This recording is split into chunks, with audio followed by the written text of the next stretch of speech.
Hello, everybody. How's it going? It's the Larry Boo Clown.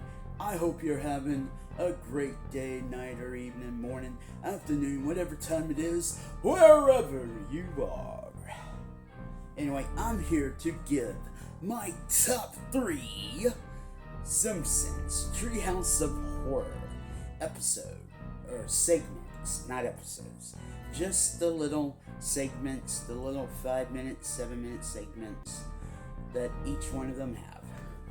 Okay, so the first one is Clown Without Pity.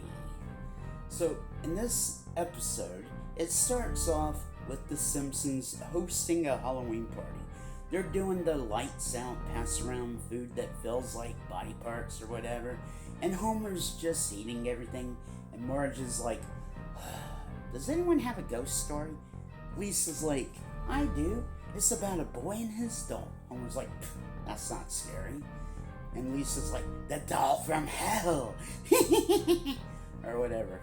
And Homer's like, I need to run to the store. Anyway, it starts off with Bart's birthday. Grandpa gives him a ton of cash, and Marge is like, hey, Grandpa, how'd you get all that money? Grandpa's like, I got it from the government. I didn't earn it, I don't need it, but if they stop sending it, I'll raise hell. And then, they start looking at Homer, and Homer's like, yeah, I forgot to get you something. I'll be right back. So Homer goes to this place that's called the House of Evil. Your one-stop evil shop. That's what it says. So Homer walks up to the shopkeep and he's like, do you sell toys? And the guy's like, we sell forbidden objects from places men fear to tread. Well, he doesn't laugh. But then he says, we also sell frozen yogurt, which I call Frogurt. So Homer says, I need something for my son's birthday. And the guy goes to the shelf. We see a shrunken head, a 2-headed cat statue, a human heart in a jar, pumping. And finally we see the star of the show, the Krusty Doll. Cool. A Krusty Doll. I wonder what's going to happen with that Krusty Doll and Homer in this episode. He hands Homer the doll. He's like, take this object, but beware, it comes with a terrible curse. Homer's like, that's bad. But the shopkeeper's like, it comes with a free Frogurt. Homer's like, that's good. The Frogurt is also cursed. That's bad. But it comes with your choice of toppings. That's good. But the toppings contain potassium benzoate. And Homer just gives them the blink. Homer doesn't know about chemicals and stuff, so he's just like, what? And the shopkeeper's like, that's bad. Homer's like, can I go now? He's sick of this back and forth, good, bad joke. So anyway, we cut back to the house, and they're playing pin to tell on the donkey. I'm guessing it's the front door.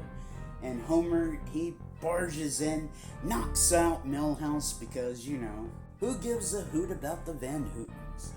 Nobody, that's who. That was a bad joke. That was a terrible joke. So he hands Bert the doll, and Bert's excited to have a talking Krusty doll.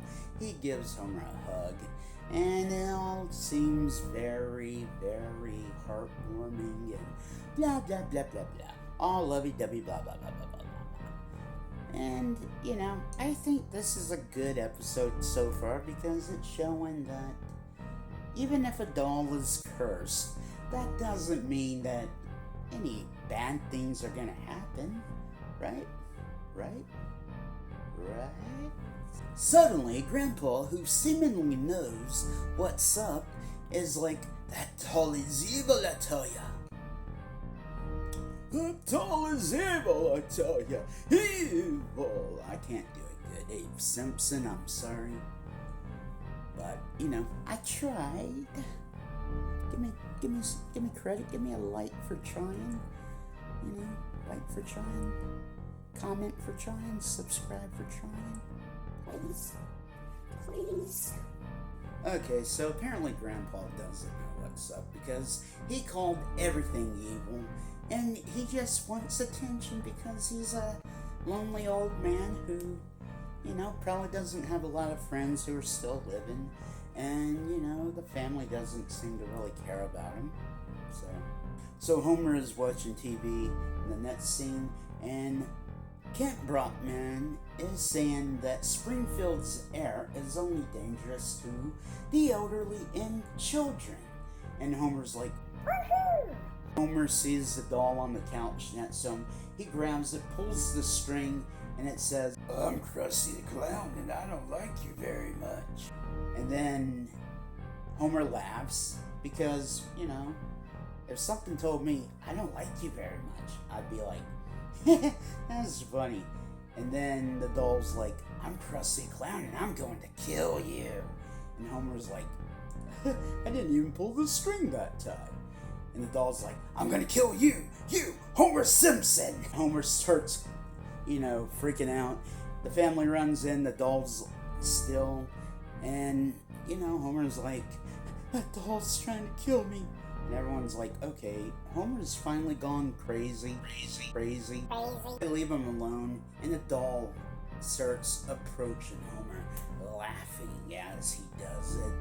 And then he stops and points at the string.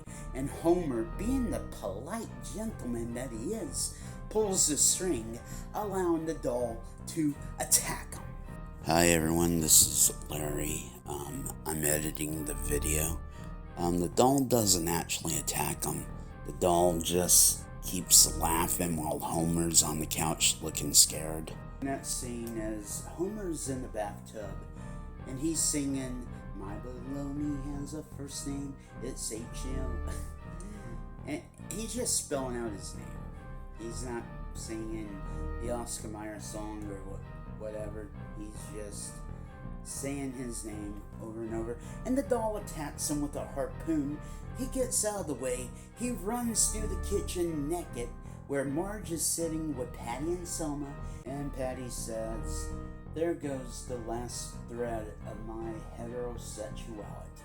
It was a different time back then, so a joke like that kind of probably hits different nowadays. We cut to a scene where Krusty is hitting on Malibu Stacy. Homer comes into Lisa's room where Krusty is, and he grabs the doll. He throws it in a bag full of socks, and the doll is like, you think your dirty socks can stop me? He ties up the bag, and then Krusty's like, well, they are making me kind of dizzy.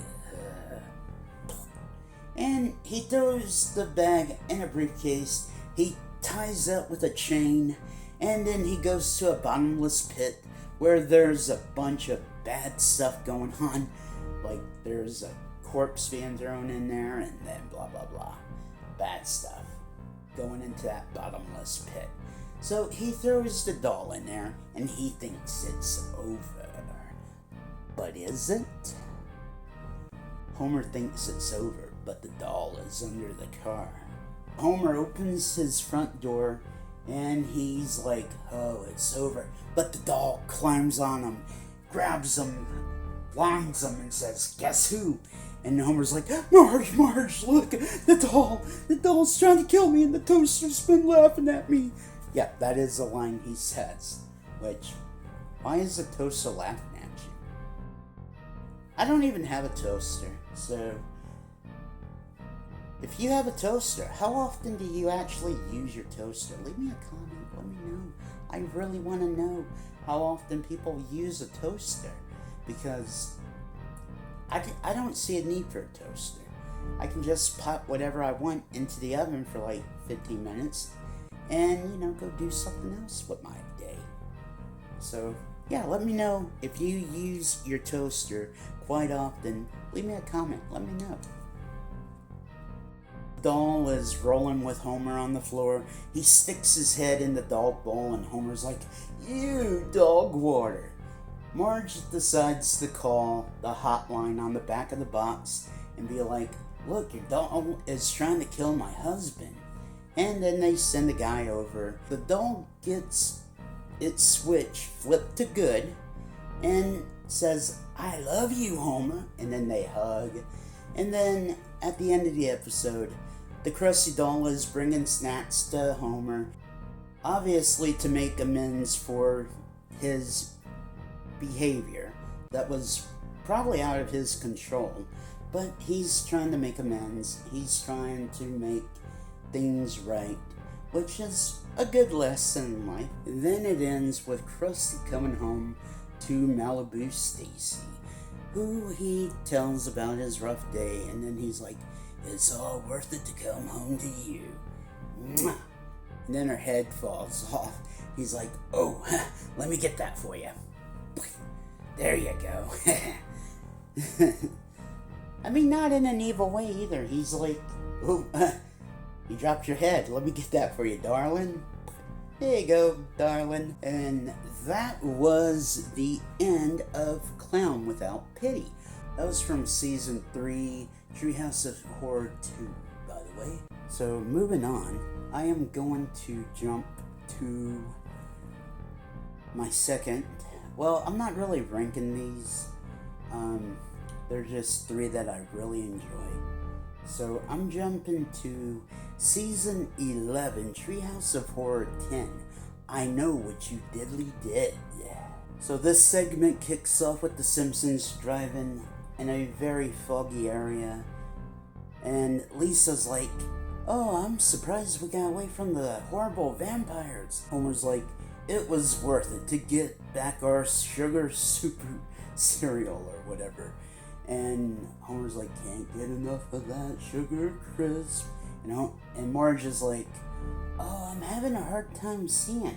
Did you put the fog lights in? Homer's like, I guess I forgot to put the fog lights in.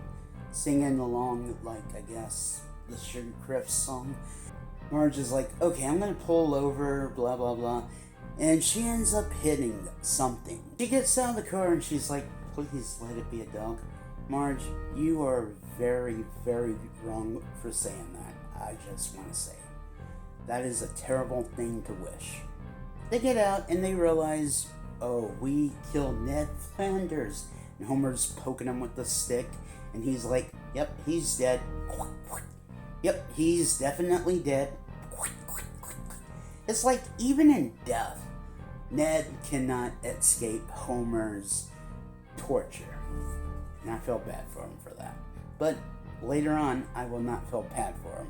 Because he does get his revenge. Marge is like, oh, we killed Ned Flanders. And Bart's like, you killed Ned Flanders. Yeah, what's the we stuff? You're driving. Marge is like, oh, it was an accident. Lisa's like, we have to go to the police. And Bart's like, they'll never believe a Simpson killed a Flanders by accident.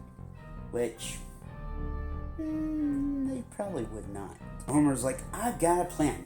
He grabs the corpse and he's holding it, and he's like, the first thing we gotta do is make sure nobody knows you're dead. And it's like, he can't hear you.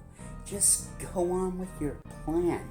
I know this is typical Homer stupidity, but this is more of a stupid thing you would see like Peter Griffin from Family Guy do, not Homer. Come on, give Homer some credit. Then again, these episodes are non-canon, so... And then Homer's like, if anyone else, just tell him you're not dead. And it's like, he can't hear you. Just go with your plan, dude. I guess this is just filler. Cut to a scene where Homer is on top of the roof with Ned's corpse, and he sees Maude, and he's like, hey Maude, look who's helping me clean my chimney. And Maude's like, oh Ned, I was so worried about you. And then Homer's like, he's using the Flanders corpse, and he's like, I've just been hanging out with my friend Homer. Diddly! So yeah, basically he's having a conversation using Ned's corpse as kind of like a ventriloquist dummy, and Maud just falls for it because she's so naive. And he's like, oh, it sure is slippery up here. And Maud's like, oh, my pies are done. Meaning she doesn't really care if he falls or not, because he'd be like, oh, be careful, be careful. Oh, my pies are done. You know what? You can just fall. My pies cannot wait. My pies cannot wait. And I totally understand that. I am a big fan of pie, as you could probably tell. I love pie. And that's why I'll never be a skinny guy. So Homer just throws the corpse off of the roof, and Maud completely misses it. He's like, okay, let me go with plan B. And he opens the door to Flanders' house, and he goes, hey Maud, I'm home. I think I'm having a heart attack. And then he just body slams the corpse. In this scene, I thought he had closed the door quickly, but then opened it again and said, diddly! And then closed the door again, waiting for her to find Ned. Which I think would have been funnier if he would have been like, I'm having a heart attack! Diddly! See, I think that would have been hilarious if he would have did that, but anyway, Maud finds him and she screams, and Homer's like, job well done. Get to the funeral at the church, and Homer's telling his family, don't look so sad, don't be suspicious. And then they put on these big smiles walking into the funeral. Reverend Lovejoy says, and now Ned's best friend, Homer Simpson, has a few words. And Homer comes to the podium and he's like, I remember the look on Ned's face when Marge ran him, and Marge is like, don't. And Homer's like, all right. Anyway, we're still looking for the real killer. They're driving home, and Homer's like, hey, we just got away with murder. And then he's like, I never really liked that Millhouse kid. Man, the Van Hootens cannot catch a break, can they?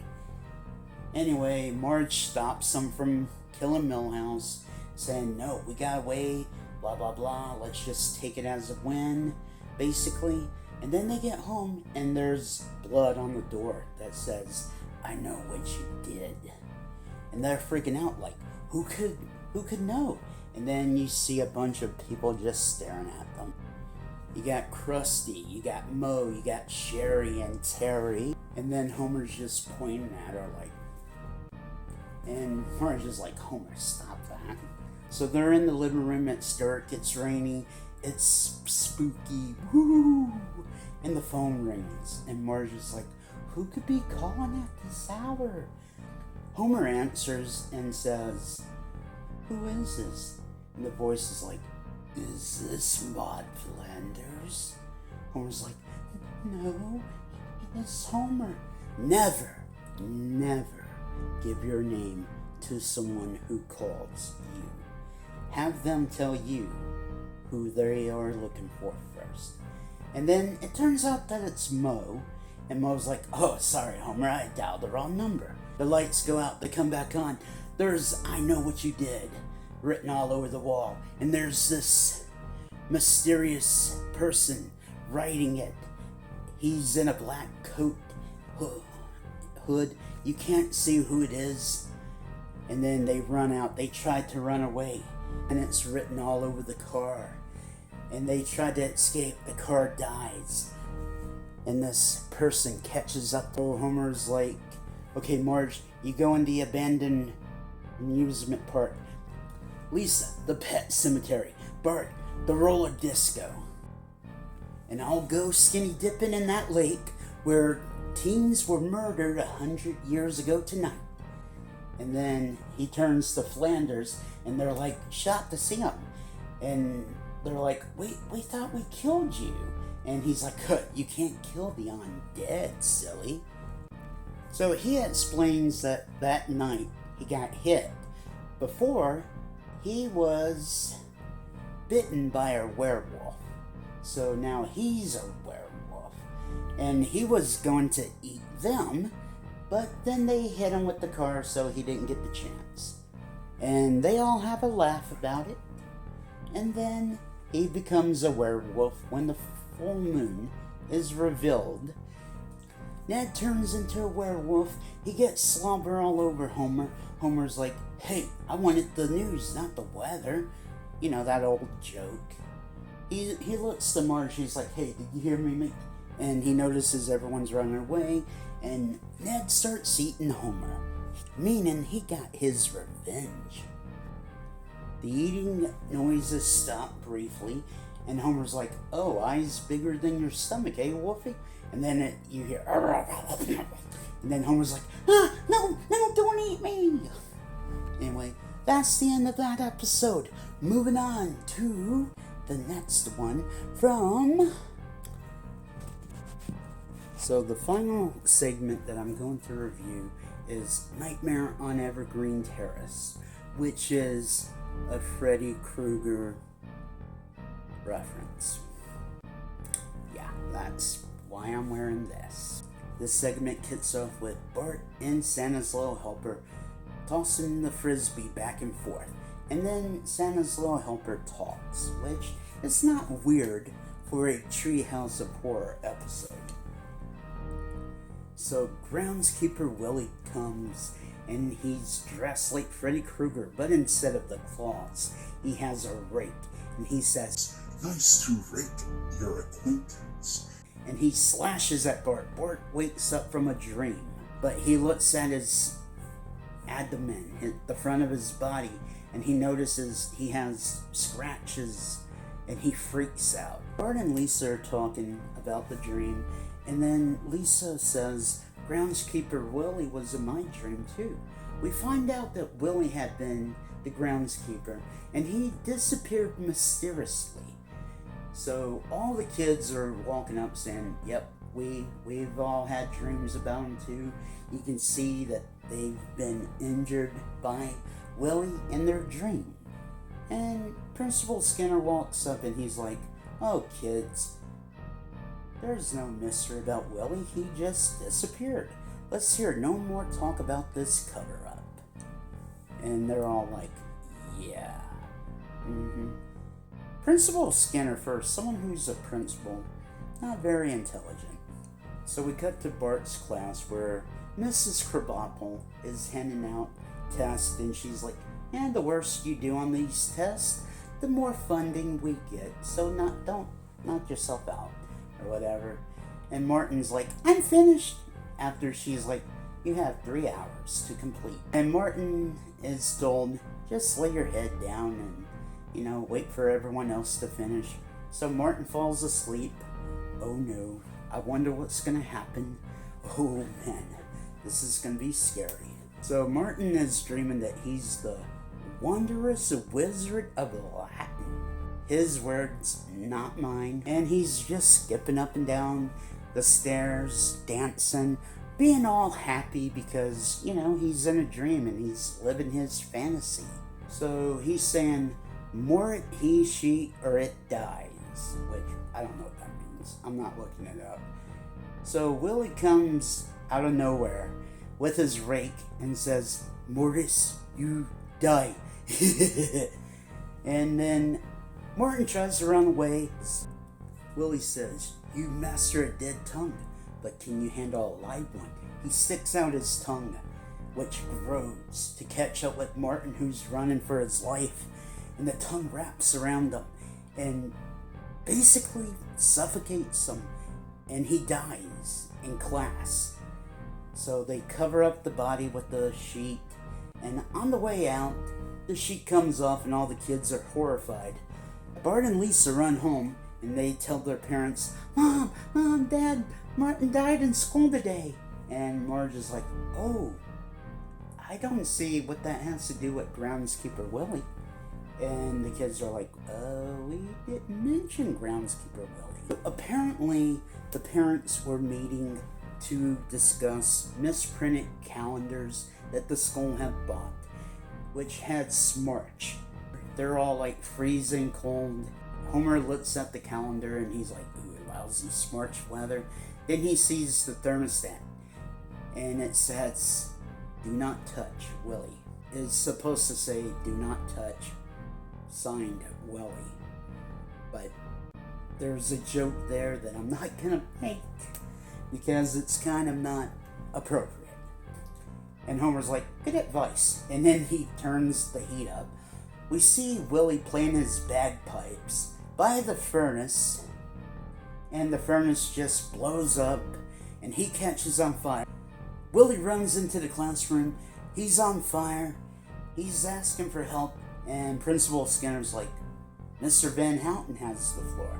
And Willie just calmly is like, and he takes a seat while he's on fire, but the chair doesn't really catch on fire. So Willie just explodes pretty much, and he's screaming, and then everyone just looks at him, and Kirk has like this smug look on his face, like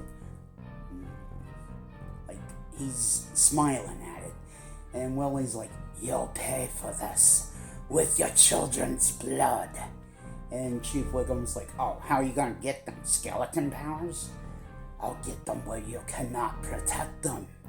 In their dreams. Lisa tells Bert, look, the next time we fall asleep, we could die. And then Abe is just there and he's like, welcome to my world. So Bart and Lisa are drinking coffee. They give Maggie some Bud's Cola, and they put like a little bottle nipple on there so she can drink it. And then Lisa's like, we can't keep this up forever. Bart's like, you're right. The only thing we can do is go into a dream and have a showdown with Willie and defeat him. And then Bart falls asleep to defeat Willie. Willie is a big tractor, and he's chasing Bart. Not tractor, it's Willie is a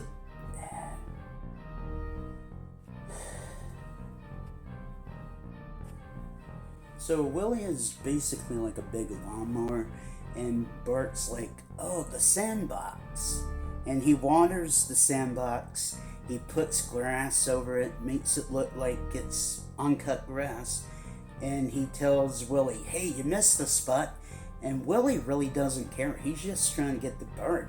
So he runs into the sandbox, and he starts sinking, and Bart's like, oh, I finally defeated him.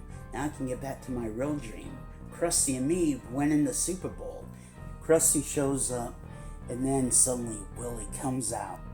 Willie is basically like a big thing of bagpipes, and he grabs Bart. Lisa runs into the dream, and she's like, Bart, you're in trouble, wake up. And then Bart's like, but if you're here, you've fallen asleep too. And Lisa's like, no, I'm just resting my eye. Willie grabs both of them, and Bart's like, goodbye, Elise. I hope you're reincarnated into something that can stay awake for 5 minutes. And they think they're gonna die.